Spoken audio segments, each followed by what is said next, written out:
Hello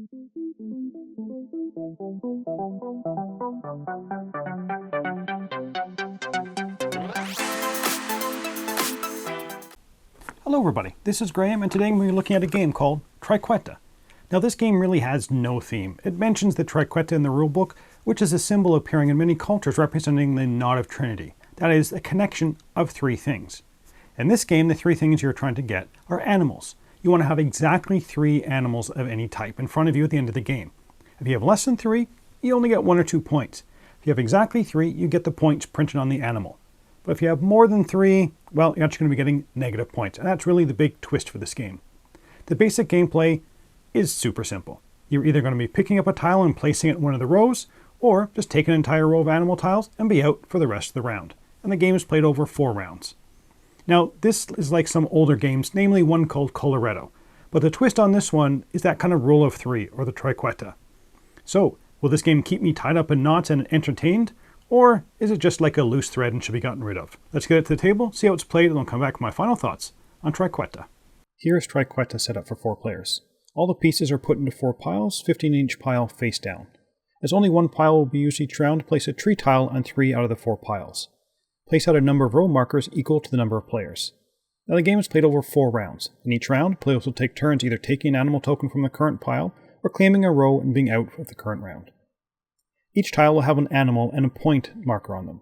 These 2 are linked, so all rabbits have a 5 on them and all bears will have a 10 on them. The goal of the game is to get the most points, and you'll do this by getting a triple of different animals. You want exactly 3 of any animal to get the points printed on them. If you have more than 3, for each tile of that animal above 3, you're going to lose 1 point.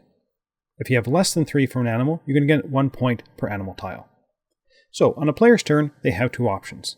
Either take an animal tile from the current stack, or take an animal row. When you take an animal token, you're going to secretly look at it. Now you have 2 options. The first is to place the tile face down in front of you until the end of the game, but this option can only be done twice for the entire game. The other option with the tile is to place it face up in one of the animal rows. The other main action on your turn is to take an animal row. Take the marker and all the animal tiles and place them in front of you. Group all the animals by type, and when you have 3 of one animal, form a Triqueta. If you have more than 3, stack the additional tiles of the same animal on top of that Triqueta. You cannot form more than 1 Triqueta per animal. Once you take an animal row, you're out of the current round and play continues until all the players have taken an animal row and the round ends. The last player to take the row also gets the first player token, and they will start the next round.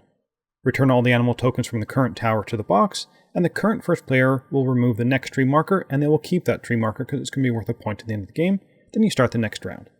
At the end of 4 rounds, each player will reveal and place any of their face-down animal tiles and go to final scoring. If you have 1 animal of a tile, you get 1 point. For 2 tiles of the same animal, you get 2 points. If you have exactly 3, a Triqueta, you will get the number of points as shown on the animal tile. So exactly 3 rabbits will score you exactly 5 points. If you have more than 3 animals of the same type, instead of scoring the Triqueta, you will score negative points for each animal on top of the Triqueta. The player with the starting rock scores an additional point, and players with 3 tiles will get 1 point per tree tile. Then the player with the most points is the winner. Let's get back to see what I thought about Triqueta. As I said in the intro, the theme in this one is pretty non-existent. Why are you collecting animals? You know what, it doesn't matter, and I'm fine with that. Now the components are very nice. I really like these nice wooden chunky pieces. They feel really good in the hand. The other components are fine, and they actually do give you a little bag here to store all the components in. The rulebook is pretty straightforward, so all in all, I'm happy with the components. So on to the gameplay. As you saw in the overview, the gameplay is nice and simple. You can teach the game in literally just a few minutes. The only little niggle is that keeping that piece secret. That is the one rule I had to remind players about a couple times. It's not twice per round, it's twice for the entire game. But my favorite part is that rule of 3. The idea of having exactly 3 of an animal. After each line has a few pieces, they start to look very enticing. How long do you hold off? Because it's a big swing to go from positive points to negative points. Even 1 or 2 points is better than getting negative points. And that really leads me to my favorite mechanism of the game. And that's kind of called hate drafting. The idea that when you take a piece, you're either going to be putting it where it's good for you or where it's terrible for another player. If I see there is a 6 owl and you already have 3 of those, then I'm going to put the tile you really need in that same row. So waiting too long to take a row, especially later on in the game, can be a big point swing. This is definitely not unique to this game, but it is an enjoyable decision point during your turn, which of course I enjoyed. But that does bring me to probably my biggest negative for the game. That last round seems to be pretty anticlimactic. I've seen games where people just take an empty row in the last round just because it's not worth giving up any points they have. If you have 3 bears and 3 of something else by the fourth round, you really don't want to be messing that up, so why risk it by kind of pushing your luck? I do like the hidden pieces. That does add a little bit to the game. Not a lot, but it is there as a little twist on the gameplay we've seen before.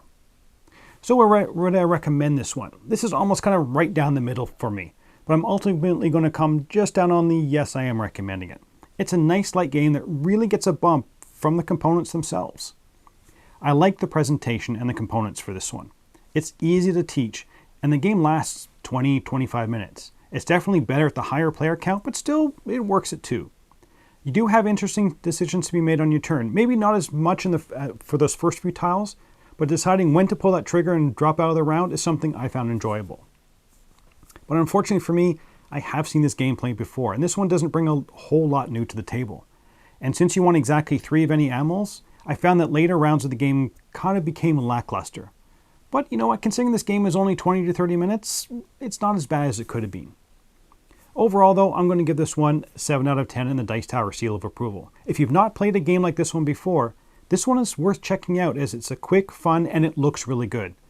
If you've played other games that look similar or play similar to this one, I'm not sure there's enough here to have both of them in your collection. But that's it for now. Until next time, thanks for watching.